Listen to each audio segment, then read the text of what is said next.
بسم اللہ الرحمن الرحیم۔ السلام علیکم ورحمۃ اللہ وبرکاتہ۔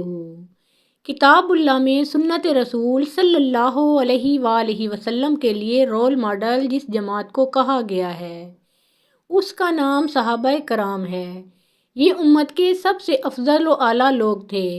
اسلام کی سربلندی اور اللہ اور اس کے رسول صلی اللہ علیہ وآلہ وسلم کی خوشنودی کے لیے اپنا تن من دھن سب کچھ قربان کر دیا۔ پوری امت کا اس بات پر اتفاق ہے کہ تمام صحابہ کرام عدول ہیں، یعنی دیانت دار، عدل اور انصاف کرنے والے، حق پر ڈٹ جانے والے اور خواہشات کی طرف مائل نہ ہونے والے تھے۔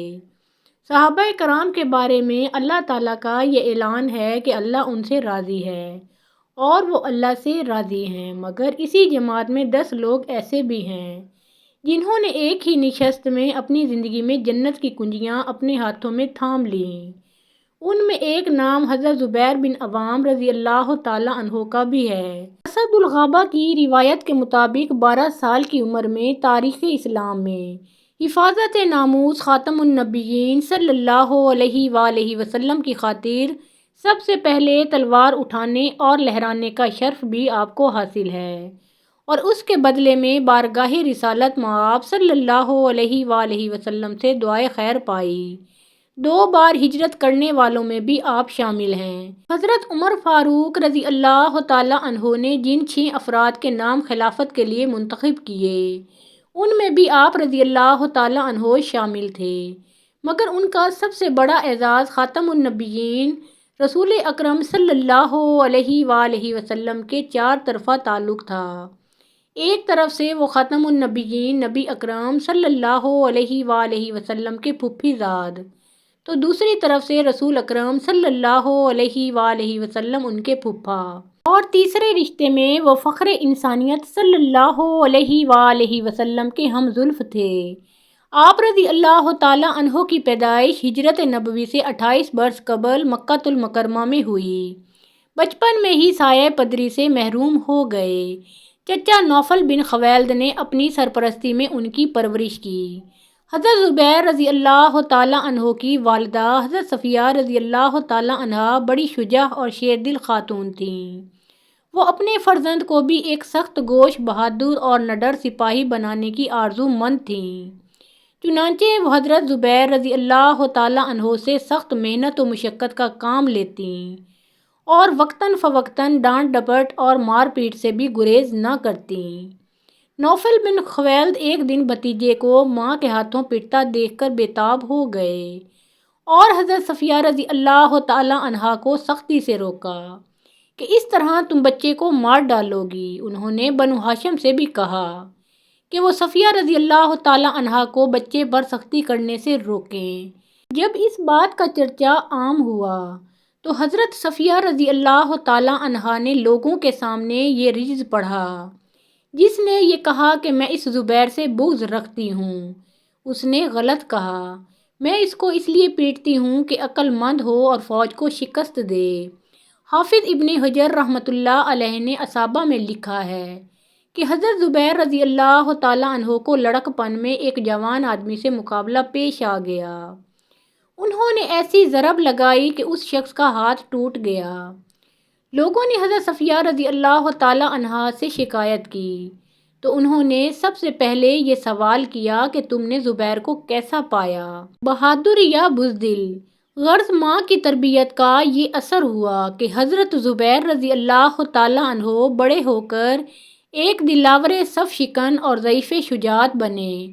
آپ رضی اللہ تعالیٰ عنہ کی شجاعت کا یہ عالم تھا کہ جب میدان جنگ میں تلوار چلاتے تو اس کو دندے پڑ جاتے اور لوگ تلوار پر دندے دیکھ کر اندازہ کر لیتے کہ یہ تلوار زبیر بن عوام رضی اللہ تعالیٰ عنہ نے چلائی ہے۔ خاتم النبیین رسول اکرم صلی اللہ علیہ وآلہ وسلم کی رفاقت میں غزوہ بدر، احد، خندق، خیبر، فتح مکہ، حنین، طائف، تبوک اور حجۃ الوداع میں بھی شامل ہوئے، اور پھر عہد صدیقی و فاروقی میں بھی بہادری کے جوہر دکھائے۔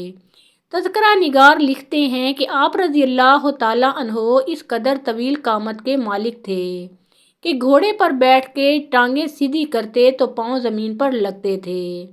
میدان جنگ میں کئی بار شدید زخمی ہوئے، مگر ان کی پرواہ کیے بغیر ہمیشہ دلیری سے مقابلہ کیا۔ بعض زخم اتنے گہرے تھے کہ جن کے نشان آخر تک رہے۔ آپ رضی اللہ تعالیٰ عنہ کے پوتے ہشام بن عروہ بن زبیر رضی اللہ تعالیٰ عنہ بیان کرتے ہیں کہ میرے دادا جان کے جسم کے 3 نشان بہت نمایاں تھے۔ ایک نشان کندھے پر تھا جو یرموک کی جنگ میں لگا، 2 زخم بدر کی لڑائی میں لگے تھے۔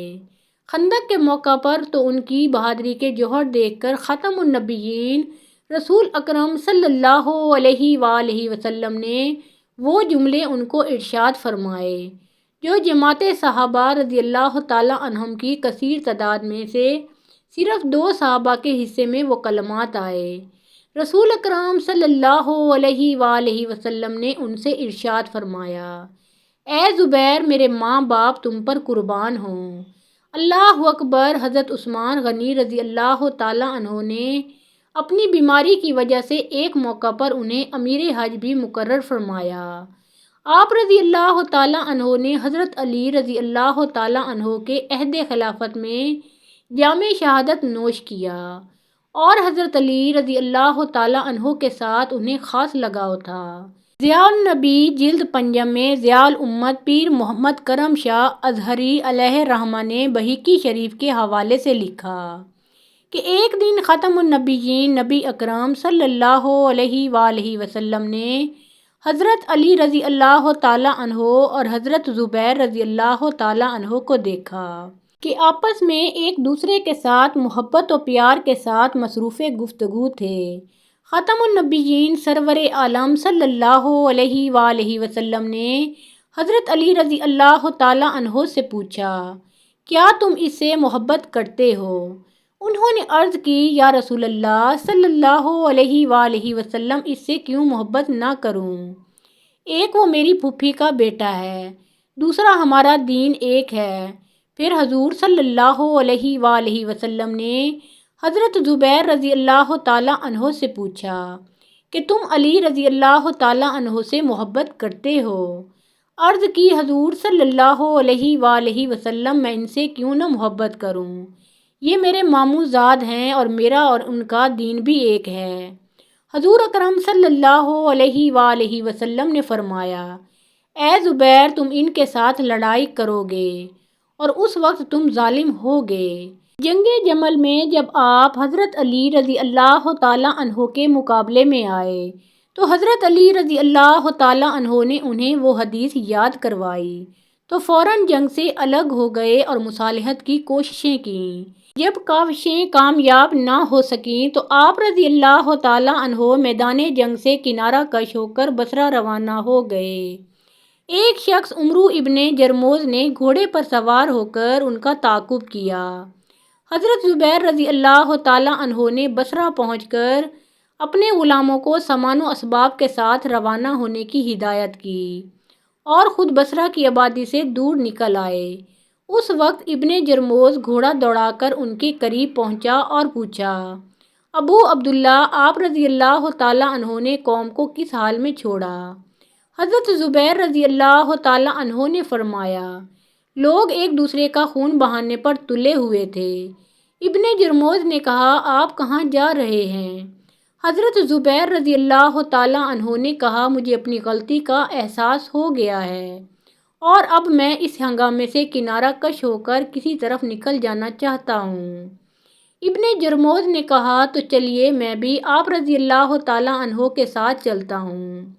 کچھ دور جانے کے بعد ظہر کی نماز کا وقت ہو گیا۔ حضرت زبیر رضی اللہ تعالیٰ عنہ نماز پڑھنے کے لیے ٹھہر گئے۔ ابن جرموز نے کہا، میں بھی آپ رضی اللہ تعالیٰ عنہ کے ساتھ نماز پڑھوں گا۔ حضرت زبیر رضی اللہ تعالیٰ عنہ نے فرمایا، میں تمہیں امان دیتا ہوں، کیا تم بھی میرے حق میں ایسا ہی کرو گے؟ ابن جرموز نے کہا، یقیناً۔ اس عہد و پیمان کے بعد دونوں گھوڑوں سے اتر کر نماز کے لیے کھڑے ہو گئے۔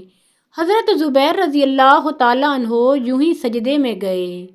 عمرو بن جرموز نے غداری کر کے ان کی گردن پر وار کیا اور حواری رسول صلی اللہ علیہ وآلہ وسلم کا سر اقدس تن سے جدا کر دیا۔ اس کے بعد وہ حضرت زبیر رضی اللہ تعالیٰ عنہ کی زرات تلوار اور سر لے کر امیر المومنین حضرت علی رضی اللہ تعالیٰ عنہ کی خدمت میں حاضر ہوا۔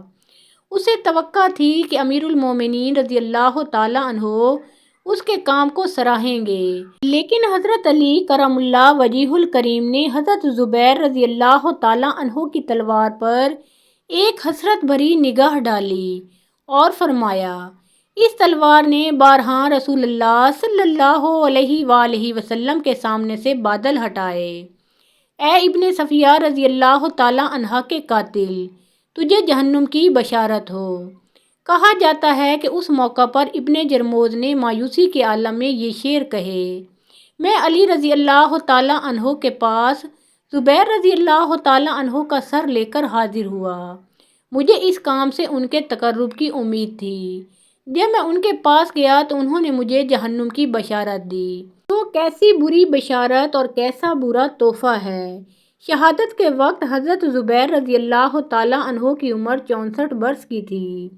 اپنی جائے شہادت وادی الصبا میں ہی دفن کیے گئے۔ اللہ تعالیٰ کی ان پر ہزارہاں رحمتیں نازل ہوں، آمین یا رب العالمین۔ محترم ناظرین، پیارے آقا محمد مصطفیٰ صلی اللہ علیہ وآلہ وسلم کا پیارا نام ایک بار کامنٹ سیکشن میں ضرور لکھیں۔